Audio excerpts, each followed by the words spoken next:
देखो देखो कौन आया, शेर आया, शेर आया, देखो देखो कौन आया, शेर आया, शेर आया, देखो देखो कौन आया, शेर आया, शेर आया, और देखो देखो कौन आया, देखो देखो कौन आया, देखो देखो कौन आया। एक बार खड़े होकर जोरदार तालियों से स्वागत करेंगे शाहनवाज चौधरी बात करेंगे, खड़े होकर जोरदार तालियों के साथ।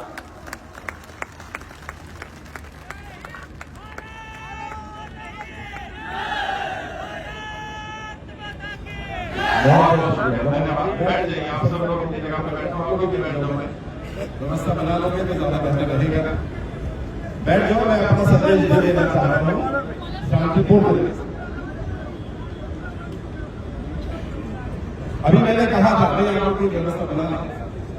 अभी मैंने कहा था, मैं फिर दोहराऊं,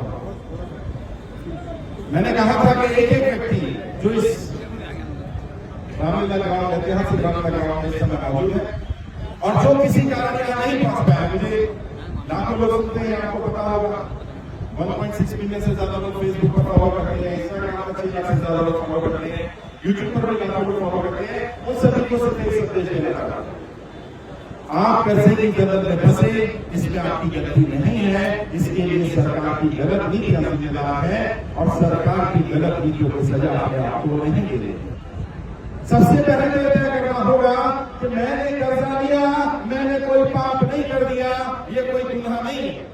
भारत के संविधान के हिसाब से ना तो कर्जा लेना अपराध है और यदि आप कर्जा नहीं चुका पा रहे हैं तो ये भी कोई अपराध नहीं है। अपने आप को अपराधी मत मानिए। सरकार के ये आंकड़े हैं, एनसीबी का डाटा है, पिछले 5 वर्ष में 50,000 से ज्यादा लोगों ने कर्जे के कारण आत्महत्या की है और ये किसान नहीं है। पहले सुना करते थे देश का किसान आत्महत्या कर रहा है, आज देश का साधारण नागरिक आत्महत्या कर रहा है, नौकरी करने वाला व्यक्ति आत्महत्या कर रहा है, व्यापारी आत्महत्या कर रहा है। और इसका जिम्मेदार कौन? इसका जिम्मेदार वो हुक्मरान है, वो सत्ताधीश जो सत्ता में बैठे हैं, जिन्हें हमने जिनका भेजा। किस उम्मीद से भेजा? इस उम्मीद से भेजा हमारा व्यापार ठीक होगा, हमारा काम धंधा ठीक होगा, हम तरक्की करेंगे, हम आगे बढ़ेंगे। व्यापार ठीक होगा तो दूर की बात, जो व्यापार 5 वर्ष पहले जितना चलता था आज उससे आधा भी नहीं रहा।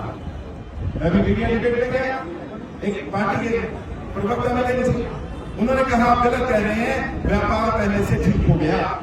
मैंने उनसे कहा आप किसी भी मार्केट में किसी भी व्यापारी से पूछ लीजिए आज व्यापार कितना रह गया है, व्यापारी खुद बता देगा व्यापार आधा भी नहीं रहा है।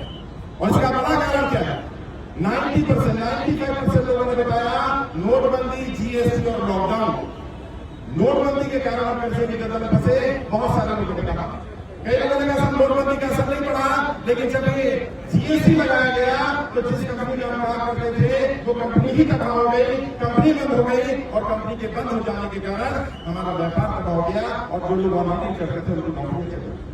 कई लोगों ने जीएसटी का भी फर्क नहीं पड़ा, नोटबंदी का फर्क नहीं पड़ा, लेकिन जब ये लॉकडाउन लगाया गया अचानक आधी रात को आकर रोक दिया गया, सब बंद हो जाएगा, ये सोचा ही नहीं कि आम इंसान का व्यापार कैसे चलेगा, आम इंसान व्यापार करेगा कैसे।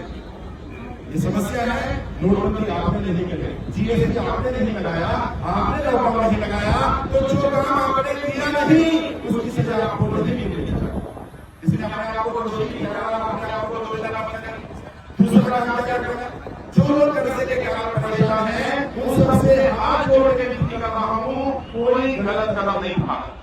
अगर किसी को रहने की दिक्कत है, खाने की दिक्कत आ रही है, कोई समस्या आ रही है तो आप अपने जनप्रतिनिधि के पास जाइए, अपने सांसद के पास जाइए, विधायक के पास जाइए और वहां जाकर के उनको अपनी स्थिति के बारे में बताइए। जनप्रतिनिधि जनता की सेवा के लिए चुने जाते हैं और यदि आपका सांसद विधायक आपकी मदद न करे तो हमारा जो लोकसभा प्रभारी है, जो राज्य का प्रभारी है, जो प्रदेश अध्यक्ष है, उससे जाकर के लिए वो सांसद से अपील करेगा और आपकी हमारी मेहनत लग रही। हमने सभी सांसदों को पत्र भेजे थे, सांसदों से पूछा गया था कि आपके लोकसभा में जो लोग कर्जे के कारण आत्महत्या कर रहे हैं उन्हें बचाने के लिए आप क्या कर रहे हैं, आप एक अपील करिए, लोगों की मदद करिए, लोगों को बताइए कर्जे के कारण कोई गलत दबाव होगा।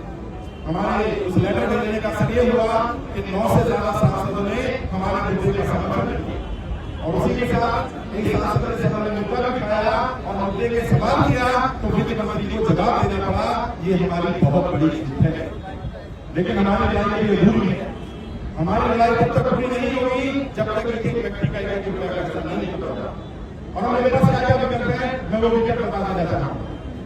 मैंने कहा मैं एक पॉलिटिकल सब लोग जानते हैं, देश का कोई नेता, कोई पॉलिटिकल पार्टी, कोई पार्टी का अधिकारी ऐसा नहीं है जो शानदार सदन की पार्टी को जाता हो। मैं एक पॉलिटिकल ट्रेनर हूँ, मैं पॉलिटिशियंस को ट्रेनिंग देता हूँ, तो मैं इनकी रस से वाकिफ हूँ। मैं जानता हूँ ये कब रुकेंगे, कब झुकेंगे।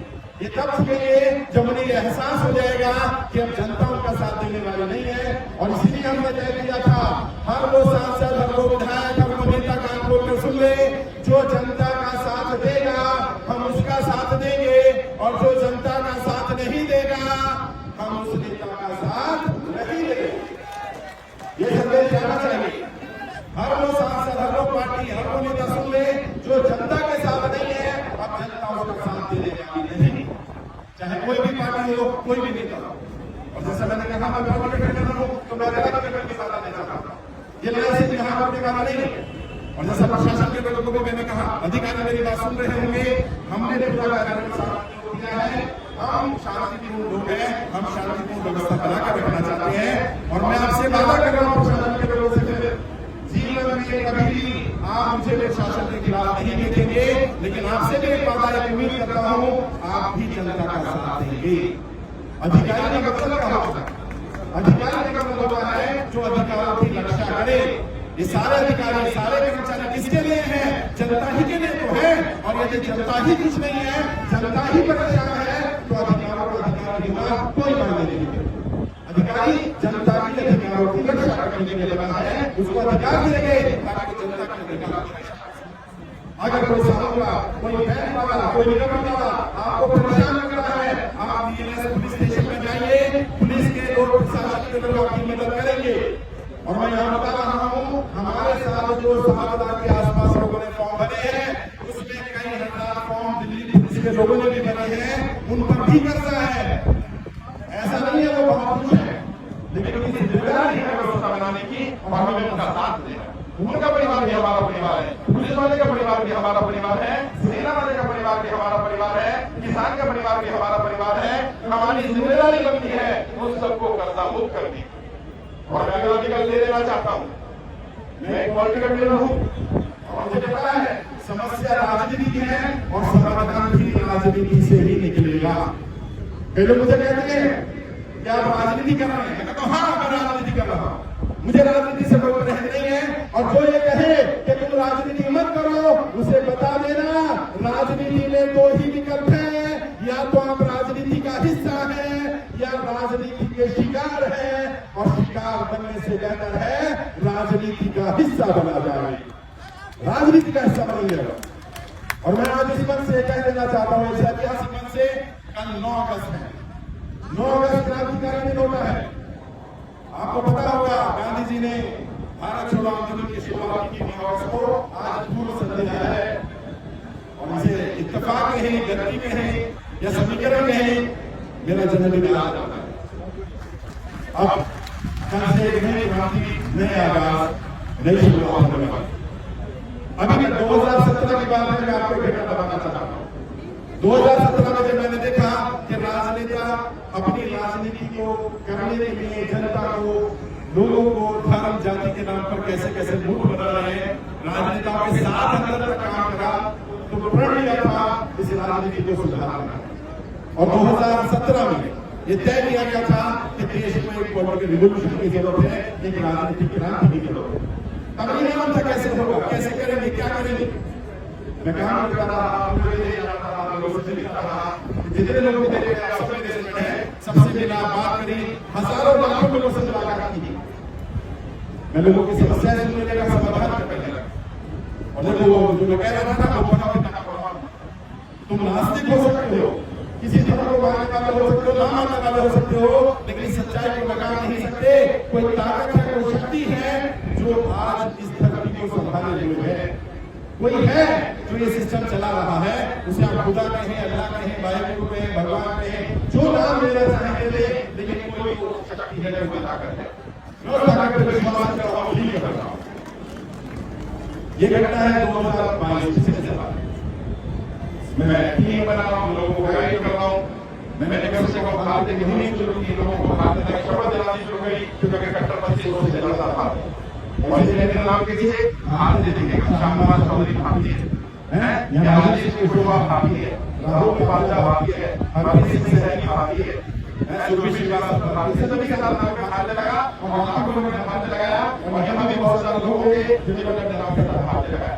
हाथ लगा दिया कि हम किसी भी नागरिक के साथ जाति, धर्म, भाषा, क्षेत्र या किसी भी आधार पर भेदभाव नहीं करेंगे। ये मैंने शपथ ली। न मैंने भेदभाव किया, न मैं भेदभाव करता और न मेरी कोई टीम का साथी भेदभाव करता है। लेकिन 2012 की घटना बताता हूँ। मैं गुरुद्वारे गया, एक कार्यक्रम में मुझे संबोधन करना था। मंदिर का कार्यक्रम था, जिन्हें मंदिर बनाकर रखा गया है। अभी आज में केस फाइल नहीं, लेकिन जेलों में डाल रखा है। बहुत सारे परिवारों के बच्चों को उजाड़ रखा है। परिवार ने वहाँ कार्यक्रम में मुझे अपनी बात रखनी थी। मुझे मंच देखकर, कार्यक्रम देखकर, क्योंकि गुरुद्वारे के अंदर कार्यक्रम था, मुझे लगा यहाँ संबोधन करना चाहिए। मैं बाहर आ गया, जन्नत नगर गया उनको खाना खाने के लिए। वहाँ खबर पता चली महाराष्ट्र में 9 लोगों के परिवार ने आत्महत्या कर ली और कारण था कर्जा। मन मेरा मैसेज हुआ, मैंने क्या कर दे, कैसे बचाए लोगों को। मैंने फेसबुक पर वीडियो अपलोड कर दिया, उस पर लोगों से रिक्वेस्ट की भाई कर्जे के कारण कोई भी व्यक्ति आत्महत्या ना करे। कर्जा हो गया, दिक्कत आ रही है, परेशानी आ रही है, बात करे। मेरी कर्जे से बाहर निकलने की ट्रेनिंग होती थी, वो मैंने निश्चित कर दी और उसका परिणाम ये हुआ, लगभग 30 मिलियन लोगों ने इस वीडियो को देखा, लगभग 3 करोड़ लोगों तक जानकारी पहुंची। और मुझे नहीं पता समस्या कितनी गंभीर है, आज पता चल रहा समस्या कितनी गंभीर है। वहां से लोगों को मदद करना शुरू किया गया। आप में से बहुत सारे लोगों से पसंद भी मिला हूं, आपके राज्य में आकर के मिला हूं, कई लोगों के क्षेत्र में आकर के मिला हूं, कई लोगों को दफ्तर में मिला है। मैं आपका अपना हूं, आप मेरे अपने हैं, हम पराये नहीं रहे। और ये लड़ाई आपकी लड़ाई नहीं है।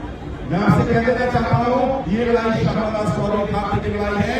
आपके ऊपर कर्जा नहीं है, कर्जा मेरे ऊपर है। और एक एक व्यक्ति का कर्जा उतरवाना अब मेरा दायित्व है, मेरी जिम्मेदारी है। और जब तक शरीर में एक एक कतरा खून बाकी रहेगा, मैं लड़ाई लड़ता रहूंगा, हम जरूर सफल होंगे।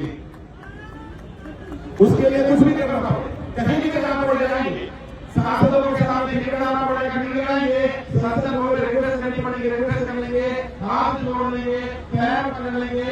और मैं इस मंच से देश के प्रधानमंत्री से हाथ जोड़ के विनती कर रहा हूं, प्रधानमंत्री जी लोगों को मरने से बचा लीजिए। प्रधानमंत्री जी लोगों को आत्महत्या करने से बचा लीजिए। ये व्यापारी आपके अपने लोग हैं, ये आपके सगे लोग हैं, ये आपके साथी हैं, जिन्होंने आपके दुख सुख में आपका साथ दिया है, आगे भी देंगे, ये आपको वोट भी कर देंगे, सपोर्ट भी कर देंगे। नरेंद्र मोदी जी बचा लीजिए लोगों को। आप देश के प्रधानमंत्री हैं, जिम्मेदारी आपकी बनती है, जिम्मेदारी आपको निभानी पड़ेगी। मैं वित्त मंत्री जी को कहना चाहता हूं, अपनी इस ईगो को छोड़ दीजिए, इस ईगो से बाहर निकल आइए। जो जनता सदन में भेजना जानती है, वो जनता सदन से बाहर करना भी जानती है। और मेरा अगला सवाल यही होने वाला है, अगले 1 महीने में मैं देश की सभी राष्ट्रीय पार्टी के राष्ट्रीय अध्यक्षों से व्यक्तिगत रूप से मीटिंग करने जा रहा हूं तुम्हारे मुद्दे को लेकर। और जिस सांसद से, जिस विधायक से, जिस पार्टी के राष्ट्रीय अध्यक्ष से मीटिंग करूंगा, फेसबुक के माध्यम से तुम्हें जानकारी दूंगा। देश के सभी सेलिब्रिटियों से, जितने बड़े बड़े महारथी रहे हैं, महानायक रहे, अमिताभ बच्चन साहब है, शाहरुख खान साहब है, उन सबसे भी हाथ जोड़ के विनती है, अपने अपने पेज से जनता से अपील करें, कर्जे के कारण कोई व्यक्ति आत्महत्या न करे। अभी हमने सुना, बड़े आर्ट डायरेक्टर थे नितिन देसाई साहब, 180 करोड़ रुपए का कर्जा था, बैंक वाले रिकवरी वाले को परेशान कर रहे थे, सलवा झेल नहीं पाए, आत्महत्या कर रहे। सोचिए इतना बड़ा आदमी जिसके पास हजारों करोड़ की संपत्ति थी और वो साहूकारों से रिकवरी वालों का झटका झेल नहीं पाया, तो एक आम इंसान, आम व्यापारी, आम नागरिक कैसे झेले जो उसे जाने की बात किया। अभी पता चला राजस्थान में क्या कहा जा रहा है, अगर आप किस्त नहीं दे सकते, अपनी बहन को भेज दो, अपनी बेटी को भेज दो, अपनी बीवी को भेज दो, हम किस्त वसूल करेंगे। इतनी नीच हरकतें की जा रही है, देश की बहन बेटियों की इज्जत के साथ खिलवाड़ हो रहा है और हम चुप बैठे रहे। मैं ऐसा बैठे नहीं, देश रुके और मैं चुप बैठूं, ऐसा ऐसा मैं गद्दार नहीं, ऐसा मैं गद्दार, मैं ऐसा व्यक्ति नहीं। और मैंने कहा है मैं अपनी अंतिम सांस तक अपनी बहन बेटियों की लड़ाई लड़ता रहूंगा, मैं अपने भाइयों की लड़ाई लड़ूंगा, अपने व्यापार की लड़ाई लड़ूंगा, एक एक नौकरी की लड़ाई लड़ूंगा। मैं आपके साथ हूँ, मेरी पूरी टीम आपके साथ है। और अगर सांसद, विधायक, पार्टी के राष्ट्रीय अध्यक्ष जो भी बात कहेंगे उसका जवाब आपको मिलेगा फेसबुक के माध्यम से। 1 महीने का समय दे रहा हूं। आज 8 अगस्त से 8 सितंबर तक सभी पार्टियां 2024 में चुनाव होने वाला तैयारी कर रहे हैं। इस मंच से मेरी बात सुन ले, तय कर ले, क्या वो जनता का कर्जा माफ करेंगे या नहीं करेंगे। अगर वो जनता का कर्जा माफ नहीं करेंगे, जनता भी उन्हें माफ नहीं करेगी। जनता भी माफ नहीं करेगी। सुन ले बात, अवाम को वोट की राजनीति, जनता का कर्जा माफ करना पड़ेगा, जनता की समस्याओं का समाधान करना पड़ेगा। और आएंगे तुम्हारे बीच, वो आएंगे, वो तुम्हें धर्म के नाम पर बनाएंगे, वो तुम्हें जाति के नाम पर बनाने की कोशिश करेंगे। तुम अड़े रहना, तुम्हारा एक ही धर्म है। कौन सा धर्म? हम कर्जे वाले हैं। हमारी एक ही जाति है। कौन सी जाति? कर्जे वाले हैं। और एक दूसरे का साथ देंगे, एक दूसरे का सपोर्ट करेंगे। आगे की रणनीति बता देता हूं। अगर 2023 8 सितंबर तक राष्ट्रीय अध्यक्ष सभी पार्टियों को जो राय देंगे वो जनता के सामने रखी जाएगी। जो पार्टियां इस मुद्दे का समर्थन करेंगी हम उन पार्टियों का साथ देंगे, और जो पार्टियां समर्थन नहीं करेंगी हम उन पार्टियों का साथ नहीं देंगे। हम उनके खिलाफ उम्मीदवार उतारेंगे। हम राजनीतिक क्रांति करेंगे। हम जीते ना जीते, हम उन्हें हराएंगे। तैयार है? दोनों पूरा सदन, तैयार है? राजनीतिक क्रांति के लिए तैयार है? हर उस सांसद विधायक के खिलाफ वोट करा जाएगा जो जनता की कर्जा माफी का समर्थन नहीं करेगा। और उम्मीदवार कौन होंगे? उम्मीदवार ये नहीं होंगे, उम्मीदवार ये लोग होंगे जनता से इस बार उम्मीदवार चुने जाएंगे। तैयार है? 545 सांसद चाहिए। तैयार है? कितने लोग तैयार? हाथ खड़े करो। संसद में जाने के लिए, चुनाव लड़ने के लिए। अभी नहीं, 2024 में जनता चुनकर भेज देता हूं। कितने लोग तैयार हैं? जाओ अपने क्षेत्र में तैयारी करो। मैं तुम्हारे क्षेत्र का हूं, मैं तुम्हारे खा रहा हूं। चाय बनाओगे? बस चाय बना देना। मैं खाने की जरूरत नहीं, भूख लगा तो मैं खाने नहीं खाऊंगी। खाना नहीं खाना, तुम्हारे लिए बनाऊंगा। कल से राजनीतिक क्रांति की शुरुआत है। हाँ, ये नारा गूंजना चाहिए, भारत माता की। ऐसे नहीं, संसद में आवाज आए, हम नहीं जा रहे, आवाज तो चली जाए। भारत माता की, भारत माता की, भारत माता की। वंदे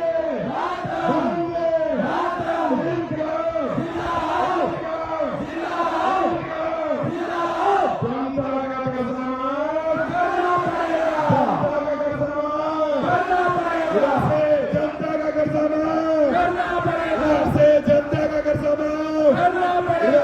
जनता का कर्जा माफ करना पड़ेगा। ये हुक्मरान सुन ले, अब जनता आ रही है, जनता आ रही है सदन में बैठने के लिए। अभी आपके पास 8 महीने का समय है, या तो 8 महीने कर्जा मुक्त कर दीजिए, वरना हम खुद जाकर के अपना कर्जा माफ करवाएंगे।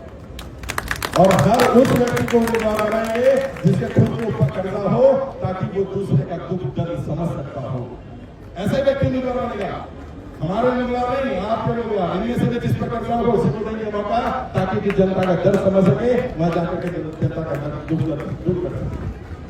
अब जो लोग कहते हैं राजनीति है, बोल देना हाँ भैया राजनीति है, समस्या राजनीति है, समाधान में राजनीति से निकलेगा। और जो ये कहे कि राजनीति नहीं करनी चाहिए, उसे बोलो जाकर शिकार बनो राजनीति का। हम शिकार बनने वाले नहीं है, हम राजनीति का हिस्सा बनने वाले हैं। और ये बात है, जब मुझसे लोग कहते हैं, मिलते हैं, कहते साहब क्या सर्टिफिकेट बताओ, क्या सर्टिफिकेट कर्जा माफ हो जाएगा? अगर आपको सर्टिफिकेट मिल भी गया और आप संगठित नहीं हुए तो कर्जा माफ नहीं होगा। ध्यान रखना, संगठित होना पड़ेगा। ये लोग जो अपनी अपनी लड़ाई लड़ रहे हैं, इनकी शक्लें पहचान लो, जांची लोग हैं, सिर्फ अपनी लड़ाई लड़ना चाहते हैं। अपनी लड़ाई नहीं लड़नी, सबकी लड़ाई लड़ेंगे, सामूहिक रूप से लड़ाई लड़ेंगे। मैं जब कह रहा हूं मैं तुम्हारे घर आकर के तुम्हारा सर्टिफिकेट दूंगा, तो इससे बड़ा कमिटमेंट चाहिए कोई? मैं तुम्हारे घर आकर के दूंगा यार, मैं तुम्हारे घर आकर के दूंगा, और तुम्हारे एरिया में दूंगा आकर के। जब अवस्था करेंगे कितने सारे लोग आएंगे, मुझे उम्मीद नहीं थी इतने सारे लोग आएंगे, और अब ये देखिए वहां कितने लोग हैं, कितनी लाइन लगेगी, सड़कों पे लोग हैं। अब ये बात समझ लीजिए कि जो लोग सत्ता में बैठे हैं वो जनता का खून चूसना बंद कर दें, साहूकारों के अत्याचार से जनता को बचा लें, बैंक के अत्याचार से जनता को बचा लें। जनता परेशान है, जनता की दिक्कतों को दूर करना हम सबकी जिम्मेदारी है। मुझे पता है आप सब मैं भी भूखा हूं सुबह से, मैंने भी पानी नहीं पिया, 1 रुपया किसी से नहीं ले रहा हूं और किसी से लिया भी नहीं जाएगा। और यदि कोई कर्जा मुक्ति के नाम पर, रजिस्ट्रेशन के नाम पर, फाइल चार्ज के नाम पर, सर्टिफिकेट के नाम पर अगर आपसे पैसा मांगे, तुरंत उसकी पुलिस में कंप्लेंट कर देना। वो व्यक्ति हमारा व्यक्ति नहीं है, किसी को नहीं देना। 4 महीने के अंदर बात खत्म होगा, इस राजनीतिक क्रांति का आगाज होगा, फेसबुक के माध्यम से आगाज किया जाएगा और हम शाम को 4 बजे तक बैठे हैं, सर्टिफिकेट सिस्टम करके देखेंगे। अगर अभी हो पाएगा तो भी देंगे, वरना आप सबके घर पर सर्टिफिकेट लेकर के आऊंगा मैं और मेरी टीम पहुंचेगी, आपकी लोकसभा आपके राज्य में पहुंचेगी, आपकी मदद